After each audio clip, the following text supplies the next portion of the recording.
Action. Cut. Lovely. Hi. Welcome to our new blog. This time, we thought we'd talk a little bit about 3D. Get a good look at your opening shot. Yeah, okay, there you go. Just arm in a little closer. Just watch your back. Hi, I'm Angus. Welcome to the world of 3D. Shooting The Hobbit in 3D is a dream come true. I mean, if I had the ability to shoot Lord of the Rings in 3D, I certainly would have done it. What I actually did on the Lord of the Rings is I had a 3D camera taking 3D photographs. Hopefully, one day, maybe even on 3D Blu-ray, we might be able to actually show you some of the 3D photos from 10 or 12 years ago. It's 3D and I've got reading glasses. It's all good. But now, the reality is that it's not that difficult to shoot in 3D. I love it when a film draws you in and you become part of the experience. And 3D helps immerse you in the film. So the essence of our camera system is a camera called the Red Epic. Really, it's this thing that enables us to shoot 3D on The Hobbit. But of course, to shoot 3D, you actually need two cameras. The problem that we have in the cinema world is that the lenses that we use are so large that we cannot get an interocular similar to a human's, which is the separation between your eyes. For us to get the two cameras as close together as possible, they have to shoot into a mirror. We have to use a mirror system, which is a rig that's designed by a company called Reality. one's left eye, one's the right eye. One shoots through a mirror, the other one bounces off a mirror, and so the two images are perfectly overlaid. With using two eyes, we can move the cameras apart and also, more importantly, is find a convergence point. For example, see around someone's face, just like you're looking at a friend. The convergence point is the screen plane itself. 3D forms two places, positive space, which is inside the box, what you see behind the person who's standing on the screen, and negative space, which is what you feel comes out into the audience, an arm, a bullet, or whatever you want. And the whole idea with these rigs is you can change the interocular and the convergence as we're shooting.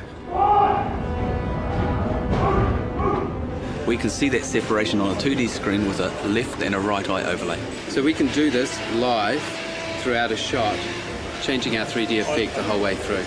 Roll sound. We're watching the movie in 3D as we make it. That looks so good. You almost feel like you're in it. A lot of people have an image of 3D being big and cumbersome, and that's true, but we've got a lot of different rigs that we've built for different purposes.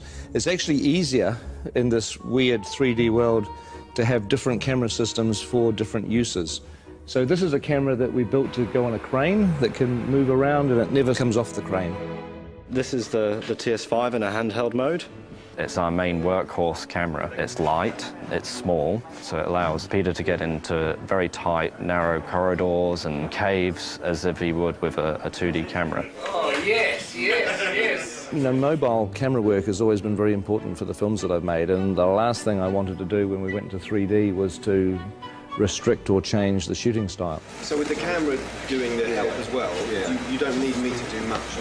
It was very important for The Hobbit that we feel like the same filmmakers have gone back into Middle-earth to tell a new story. We're shooting at the same speed as you'd shoot 2D. Dollies, cranes, Steadicam, we put it on the shoulder and we shoot handheld. The same as we would always shoot a movie. Of course, once you've got 3 or 4 cameras for main unit, you need 3 or 4 cameras for second unit, which is 8 cameras, which is really 16 cameras. This is the world of the Hobbit camera department. We have 48 Red Epic cameras, and they're on 17 3D rigs. This one's called Walter, which was my grandfather. This one's Ronald, my uncle. Emily was Fran's grandmother. Perkins was actually Fran's dog. Witchy Poo, Frank, Bill is my dad. Fergus is the name of one of our pugs. Tricky Woo, that's the name of Pekingese. Stan is another one of our pugs. There's cameras called John and Paul, George and Ringo, who are not relations of mine. Are we having fun? Yay! We're not shooting film, we shoot digitally. We shoot onto these cards, which slot in the side of the camera. And each one of these is 128 gig.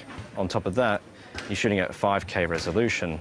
A very sharp, clear image. Needs like a chart, but you know, like 5K's there, 4K's about there, and then your 1080 home TV is down here, so it gives you sort of an idea of the amount of information that we're actually capturing on these. Let's do another one of those. 48 frames, yes. Yep.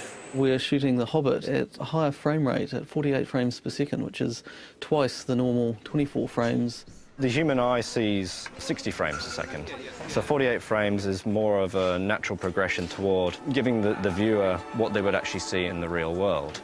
The people who have seen scenes of The Hobbit at 48 frames a second often say that it's like the back of the cinema has had a hole cut out of it where the screen is, and you're actually looking into the real world. Once you add stereo, and it gives you that extra ability to control depth, you can devise ways in which it can become part of the storytelling of the film. For instance, in Mirkwood, we really play on the fact that it's a forest that's kind of hallucinogenic almost. It draws you in, it makes you part of it, and you may never get out. What we want is just to stay where you are and then... Stay back! Stay where you are! Mirkwood is a big forest, and it's full of vines and sinister-looking trees, I suppose you'd say. It has a lot of things hanging down, a lot of things coming from all sorts of angles, and it helps us with the 3D to be able to push into that and try and get the audience to feel that they're actually trying to move into the forest with the cameras and give it that dark and look over your shoulder feeling. Colour-wise, with the red camera, tends to eat colour a little, and so we add more colour. If you look at the ungraded footage, the trees look incredibly psychedelic. They look like they were painted in 1967. We wouldn't normally be quite as bold as this, even in Mirkwood, which is an enchanted forest, so it's like we oversaturate. Look! In the movie, they won't look anything like that. They'll be graded down and you'll just get the barest hint of colour in the finished film. They're coming back! 3D 48 frames is pretty unforgiving, and we have to change our whole way to go about coloring these things, because what we found out in early tests that if there wasn't enough red in these pieces, they would punch up yellow and react differently than normal skin with blood running through it. So here's an example. This is Graham McTavish as Dwalin, and we've had to add a lot of red tones to his makeup. So if you notice, if you stick your hand up next to your face, how incredibly pale this man is right now. I've barely seen daylight for the last 6 months, that's fine. Yes. So we have to add the blood in the piece to make him look like a normal flesh tone. It looks freaky now, but on film it's going to read beautifully. Fingers crossed. With the 3D HD stuff, it is amazing how when people's hair moves around on the wigs, it has to actually be the real thing. It has to be real hair. And you find, because the number of frames a second you're using and so on and so forth, if you've got real hair moving around, it just looks real. I've never worked on a film that's 48 frames per second and uses the cameras that we're using. It's challenging to look for fabrics that work. I know full well that a fabric that we bought ages ago for a dressing gown for Bilbo would probably make people feel sick if they saw it on camera. It's got spots on it with a little spot inside it, and it would just be like someone throwing stones at your face, I think. So I've avoided that fabric like the plague. It's in very poor taste. Others are just a joy to behold, and the camera picks it up and the audience could see every last detail. So in that sense, it's really exciting.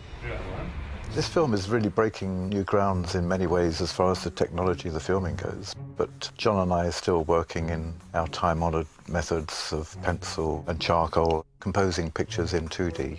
And we thought we'd try and come up with some way of actually incorporating a 3D aspect into the way that we were producing the concept art. That might communicate more clearly to Peter and to the other technicians. So what we're doing is 2 drawings. One is in red, one is in blue, and the 3D glasses have a red lens and a blue lens, one for each eye. Don't go too heavy on it. This is probably the first serious cinema production where the actual concept art has been done in 3D. Rather than sharing just the same office, we're actually sharing basically the same vision. Vision, yeah. There's been a bit of a tendency for me to take on the blue. And obviously, you know, sitting on the right-hand side of the picture, it's easier to actually get your head around the left side. It doesn't make sense when you try and explain it like that. It's a huge help for Peter because we're actually proposing the full depths. I mean, it means Peter has to wear glasses when he looks at our art, but... Yeah. My God, coming at you, look at that. Whoa! If you happen to have a pair of glasses like these at home, you should be able to see the artwork in 3D. You look great. Very three-dimensional. You've definitely improved. I know. It's So I hope you found this blog interesting. I know it's a little frustrating because just about everything we've been talking about you can't actually see at the moment. You can't see the 3D, you can't see the 48 frames, you can't see the 5K, but you will. December 2012, you'll finally get a chance to see what we've been talking about. Anyway, I've got to get back to set. It looks like they're almost ready for me down there. We're actually shooting today, as you can see, in a pine forest, but it's not really a pine forest. It's a polystyrene and plaster pine forest. But very shortly, we're going to be leaving the studio and moving on to locations for a few months. So the next time we see you will be from a location somewhere in New Zealand. Catch up with you soon.